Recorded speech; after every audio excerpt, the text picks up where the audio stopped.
So, I mean, I fire. respect them. It's going to be Pyra and Mythra versus Greninja, which is Oh, also I a love character that I got a little bit of information. It's a perfect matchup in this case because of the low profile. It could, and also the speed that it has. It's a great challenge for Pyra and I love this character. I genuinely love him. He is so cool to watch, all the track downs, all the combos he can do. I feel like he's a very technical character, and he is amazing to watch. I remember that once time Leo brought out of Greninja, and I was like, yes, this is what I need in my life. And I love this big frog, and everybody loves this frog. Did you know he is the favoriteest Pokemon of all Pokemon? No, even more than Charizard? Yes, by a long shot. Actually, No Charizard way. is not even second place. But that's in Japan only, isn't it? No, in the world, and they made it in the world. Yes, Let's go. everybody loves Greninja. Yeah, Greninja is a really good Pokemon overall, but character in Smash does have a lot of newfound love in the meta because of how well he challenges the current top tiers. You know, the speed, the low profile, the ability to edge guard, to get the Hydro Pump, to move them. I think it has a lot of tools that are so good. But Wonf right now, being the former King of the North, he's no stranger to these kinds of counterplays. So he's definitely showing why he is one of the best in the northeastern region of Mexico. Yes, he was able to take that first stock pretty convincingly, and he is still definitely in the driver's seat. At the moment, he's finding these jab locks. He's not letting this man breathe. I doubt it has anything to do with his controller choice, but this man does feel like he has not many options right now. Looking for the up B. I am really... Why did that not kill? Was that a sour spot? Yeah, that was the last ending hitbox of the Prominence Revolt, which is a little bit sad, but you know what? Great mashing there from Ivan Rubik to avoid that certain death. However, it's really not stopping there because Wonf's still feeling quite comfortable under 40% and still racking up a lot of damage. He's not falling for those kinds of strings that you'd love to see on Greninja, or at least we're used to seeing. So the fact that he's just challenged, no way! Stop that! Que grosero, that's so rude. But you know what? You gotta respect it because that speaks for his knowledge of the game and how some players react to the extra pressure that he's adding to it. Yes, I mean, that was a call out if I've ever seen one, and he is really struggling to land. Like, yes, he has the low profile, he has the speed, but at the end of the day, these are the biggest swords in the world, and there's no way for you to get out of them. Like, you're always gonna get hit, and there's no way. He's been trying everything. He tried countering, he's trying Shadow Sneak, but he just cannot find the ground, and he is gonna find a Prominence Revolt. 3 stock by Wonf. I mean, I wouldn't have done any better. It's Wonf we're talking about. This is such a hard player to play against. No, he's really good. He's been grinding, trying to get that title back, and the fact that most of the people in their region, in Monterrey, Nuevo León, Monterrey, as some people might be more familiar with, is everybody's grinding. Everybody is improving.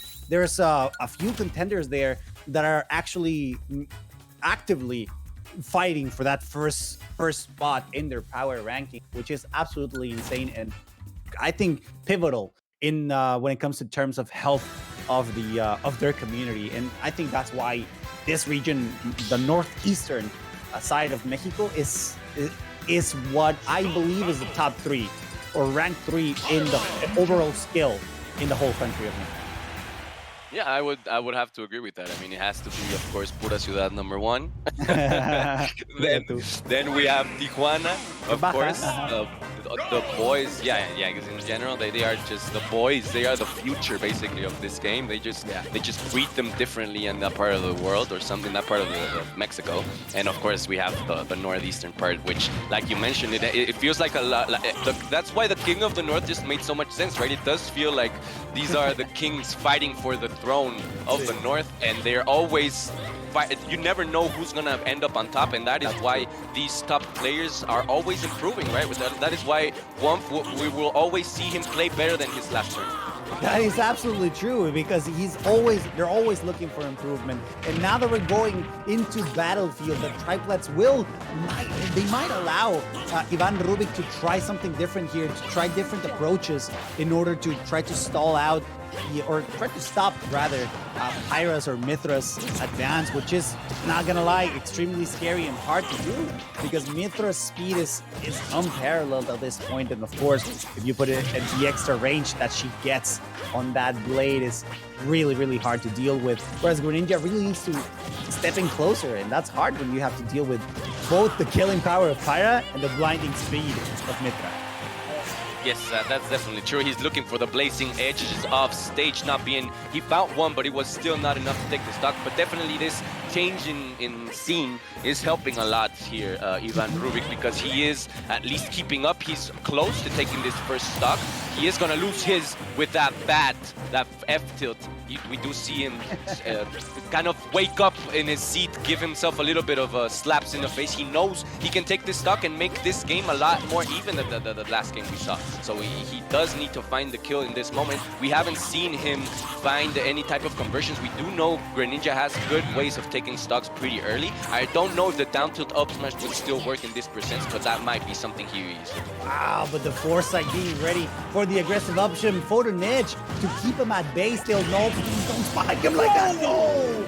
Wonf know what the panic option from Ivan Rubik was going to be, and he was ready to punish it accordingly. That was a clip for the ages. You guys better be ready for the clips because that will be appearing in compilations moving forward. That was an absolute insane. No way! Why not? Because he's absolutely relentless. And look at him go. He's like, what the hell just happened? Even himself, dude, he broke everything. No way, he actually just did it. He like that doesn't even spike you that much. He just like kind of, it's like a sape. You just go a little bit downward, and that was enough. That was just enough for the kill. Wow, it's unbelievable. But you know what? It's somewhat to be expected from one of the best regions in the country. So it's